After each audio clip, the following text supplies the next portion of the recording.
Hello friends, welcome to YouTube channel Parliamentary Reporter. This is English shorthand dictation exercise number 37 and the dictation speed is 150 words per minute. Ready? Start. The Rajya Sabha came into being on 3rd of April 1952 and held its first session on 13 May the same year. The second chamber underwent severe prenatal scrutiny in the Constituent Assembly. The proposal for a bicameral central legislature for the country was discussed at length, with deep divisions between the proponents and opponents. This churning went on for 8 days with the participation of leading members of the Constituent Assembly.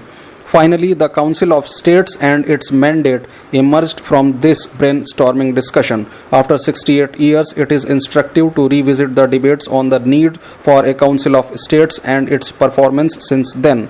The central legislature that came into being under the Government of India Act 1919 was bicameral with a Council of States comprising 60 members and a Legislative Assembly comprising 145 members.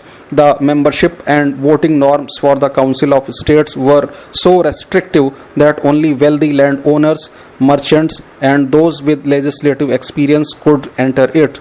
Women could neither vote nor seek membership. The Government of India Act 1935 proposed an elaborate and improved version of the second chamber, but this never materialized. The Constituent Assembly was formed in 1947. After adoption of the Constitution, the Constituent Assembly became the Provisional Parliament and made laws till 1952.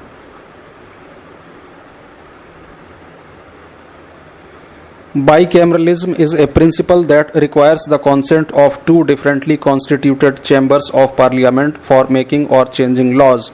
This principle came into operation in 1787 with the adoption of the US Constitution. Its appeal grew in strength from time to time. At present, 79 parliaments of the world are bicameral, which is 41% of the total number. Federalism has been in vogue since ancient times when some states got together to confer the power of lawmaking on a central authority. But modern federalism is entirely different given the complexity of geographical, regional, social and economic diversities marking the constituent units of a federation or a union. It is more so in India. The US is a union of constituent states and so is India. Each constituent state has a set of unique features. As far as the US Constitution is concerned, it is said that the second chamber enables a second and reflective expression of representative opinion besides checking the propensity to yield to the impulse of sudden and violent passions. The US Constitution makers were influenced by the proposition of the renowned French philosopher Montesquieu, who said, "The legislative body being composed of two parts, they check one another by the mutual privilege of rejecting."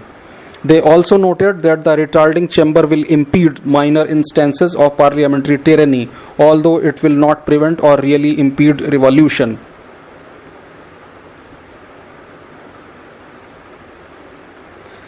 Federalism and bicameralism are linked because the federal character of a nation comprising constituent units can be reflected in and secured by a bicameral legislature.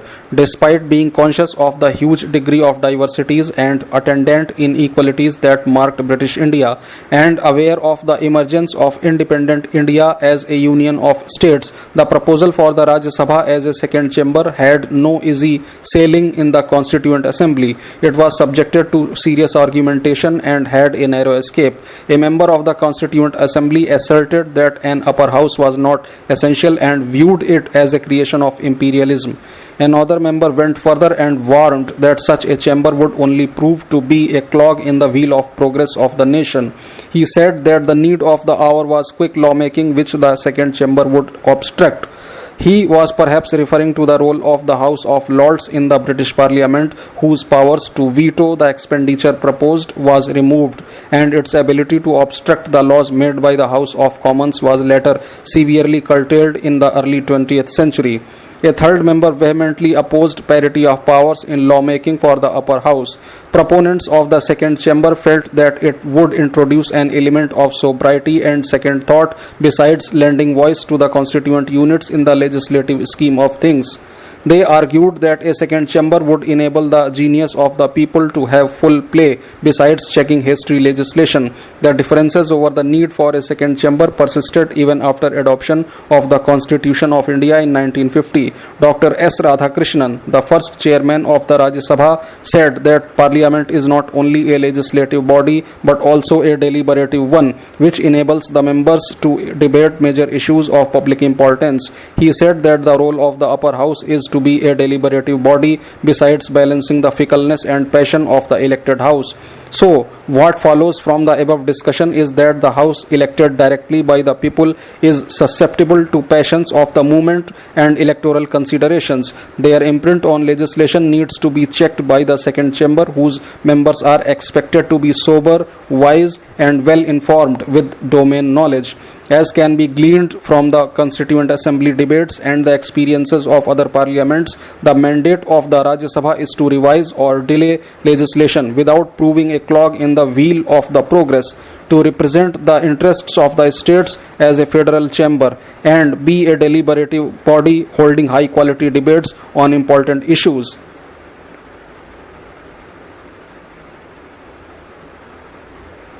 The mode of elections too and tenures of Rajya Sabha and Lok Sabha are different. This could lead to a situation of the government of the day having majority as required in the Lok Sabha and not having the numbers in the Rajya Sabha.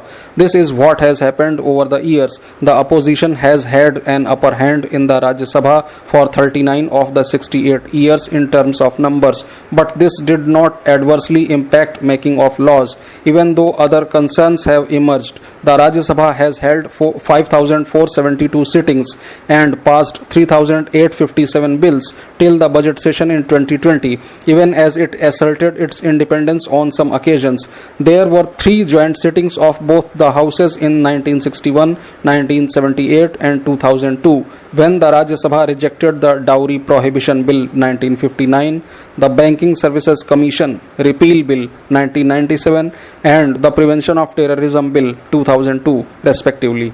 In 1959, the then government had majority in the upper house. The Rajya Sabha also differed with the Lok Sabha when it rejected the 24th Constitution Amendment Bill 1970, seeking to abolish privy purses to the erstwhile rulers, and 2 more such Constitution Amendment Bills in 1989, seeking to strengthen the panchayats and municipalities, which later became the Acts of Parliament. There is also an instance when the Rajya Sabha passed 5 Constitution Amendment Bill in a day on August 25, 1994, when the then government did not have the numbers. The upper house has passed several major bills relating to GST, IBC, Triple Talaq, reorganization of Jammu and Kashmir, citizenship amendment, etc., even though the present government does not have the numbers in Rajya Sabha. This suggests that no case can be made against the Rajya Sabha as being obstructionist in lawmaking. Irrespective of the composition of the House, the time spent on legislation remains 29% of the total functional time of the Rajya Sabha. The way forward for the upper house should be to discuss, debate and decide on each issue. If the perception is that political considerations form the basis of rising disruptions, it needs to be addressed by all the stakeholders, including all sections of the Rajya Sabha. The line between obstruction and disruption is thin and needs to be put aside. The Rajya Sabha is turning out to be more and more a deliberative body, having spent 47% of the time of the House on discussing issues of public importance during the period from 2015 to 2019. This was primarily on account of the question hour being abandoned due to disruptions. Since 1978, the annual productivity of the Rajya Sabha has been 100% in only 12 years, and it has never been 100% in the last 29 years. The lowest annual productivity of 39% was recorded in 2018.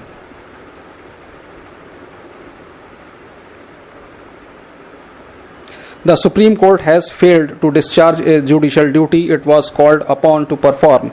its decision to send the question of restoring 4G connectivity in Jammu and Kashmir for a review to the very authorities who imposed the restriction in the first place is a clear abdication of responsibility. The mandate that the court enjoys under Article 32 of the Constitution to enforce fundamental rights cannot be transferred to the executive. It is quite stark that the three-member bench has resorted to this measure despite coming to the conclusion that the grievance of the petitioners merits consideration. The judgment is in consonance with a judicial trend that seeks balance between rights and national security. In the context of Jammu and Kashmir, this approach inevitably results in unquestioning defense to any claim that the executive makes without scrutinizing the nature and quality of the claim.